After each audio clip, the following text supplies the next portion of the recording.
but he is not on his way to Venezuela. So as we heard there from Rory Challens, the British government has strongly denounced the attacks on protesters in Libya. But in recent years, Britain has come to see Muammar Gaddafi as a vital business partner and a close ally in the so-called war on terror. Barnaby Phillips explains. They chanted abuse outside their embassy in London, and maybe the Libyan leader has run out of time. But for the British, this is awkward. A former Prime Minister famously reached out to Muammar Gaddafi. If Tony Blair had concerns about his host's human rights record, he put strategic issues first. And that position is defended by the British government today. It is important that the work was done some years ago to work with the Libyan government to stop their weapons of mass destruction program and their sponsorship of international terrorism. And so I think it was quite right to do that work. Otherwise, we would be dealing with an even worse situation today. Another embarrassing moment, a hero's welcome home for the Libyan man convicted of involvement in the Lockerbie bombing. The British say the release of Abdelbasset El-Magrahi was a strictly legal matter, with no connection to the growing interests of its oil companies in Libya. People believe that there are large reserves still to be untapped in Libya, and big companies like BP and Shell look for big wins. So at that level, it would be very good for Shell, it would be very good for BP after their terrible year to get a big win in the Libyan desert.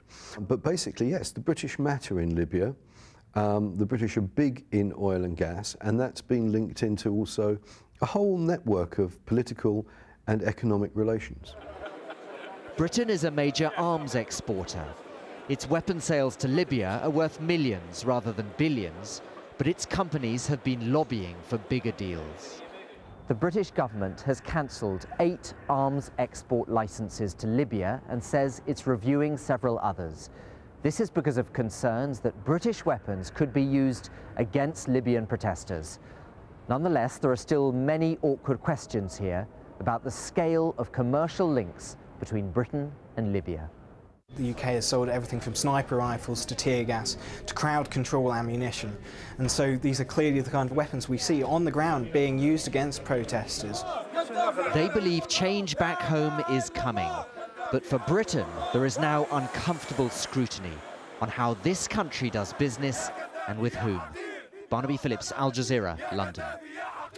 Well, to talk a little bit more about those relationships, we're joined from Birmingham by Edward Macmillan Scott. He's the Vice President of the European Parliament and responsible for democracy and human rights within it. Thank you very much for joining us. As we saw in that report by Barnaby Phillips, there is obviously some awkwardness, I guess, in the relationship between Britain and Libya. But the UK has come out and spoken strongly against what's happening in Libya right now. Are you happy with the response that you've seen come out of the UK?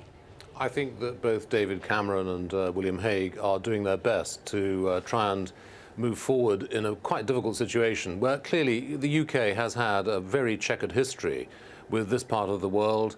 I was in Egypt last weekend just after Mubarak fell, and you know, the discussion was about how much money Mubarak had got in the United Kingdom, between $40 and $70 billion, would go a long way towards putting Egypt back on its feet again. And the people there want some sort of mechanism put in place by the UK government, not only for Mubarak, but now for Gaddafi and others who have got their money salted away in London. So yes, it's a rather sad background. I mean, my own interest in this region, I'm a relation of Lawrence of Arabia. All through my life, I've been fascinated by the Arab world, and I've wanted Arab democracy. And what's been fascinating in the last few weeks, from Tunisia to Egypt and elsewhere, and I hope now, despite the tragic deaths in Libya, that Libya itself will move towards democracy. Britain can help. We are a parliamentary democracy. We are a leading partner of the European Union, even though some people are fairly Eurosceptic in this country. Nevertheless, we can see the advantages of the European Union working together with the countries of the Middle East to try and reform and encourage the growth of democracy and human rights. So I'm an optimist, but what's happening in Libya today is absolutely scandalous by any standard. But on practical terms, I mean, you mentioned that the background between the UK and Libya is not ideal. I think few people would disagree with that. William Hague said that actually things could be even worse now had the UK not put out the hand of friendship. But what action, concrete action, would you like to see the UK and other European countries take towards Libya right now? What would you like to see them do? I think, well, again, to go back to my visit last week to Cairo, what they want is a freeze on assets. This applies across the region. All the tyrants should not benefit from their tyranny, their cruelty, their brutal behavior over generations. And secondly, the thing that people want is to look into their past, to punish them for crimes of the past through mechanisms like the South African Truth Commission or the Chilean or Argentine mechanisms, then, to be more positive, to look at the free and fair elections that have to take place in these countries, to make the structures right for those elections, to make those parliaments genuinely democratic, the rule of law, making the judiciary free and independent of the state. A whole range of things that can be done, and European ministers meeting today in Brussels did not really, if I may say so, address the issues. And when Cathy Ashton arrived in Cairo this evening, she's pretty empty-handed when she has to deal with the Egyptian regime in transition and hasn't got much to say to the rest of the region. I think we've got to be more ambitious. I think she personally actually is ambitious. I think she should be allowed to speak out and not be dragged back by the lowest common denominator of the 27 countries who determine the policy of the European Union. We're not the United States. We in Europe are the member states. Edward Macmillan-Scott, we're going to have to leave it there. Thank you for joining us.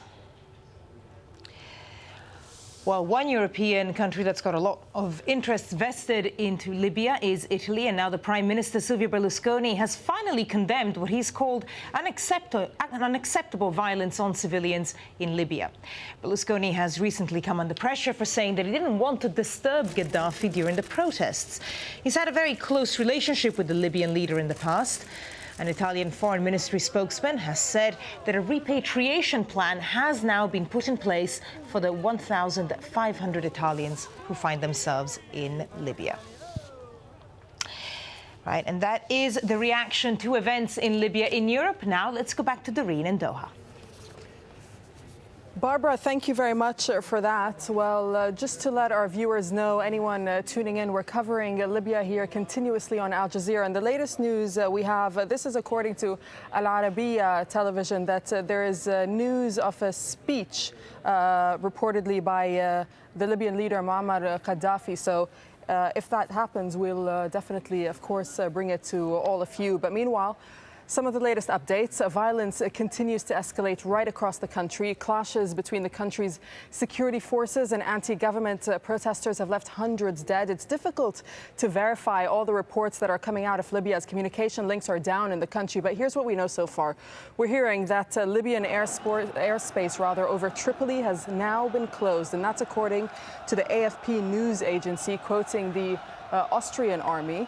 Live rounds have apparently been used against protesters in Libya's capital, Tripoli. We're getting reports that 250 people have been killed on Monday alone. And we have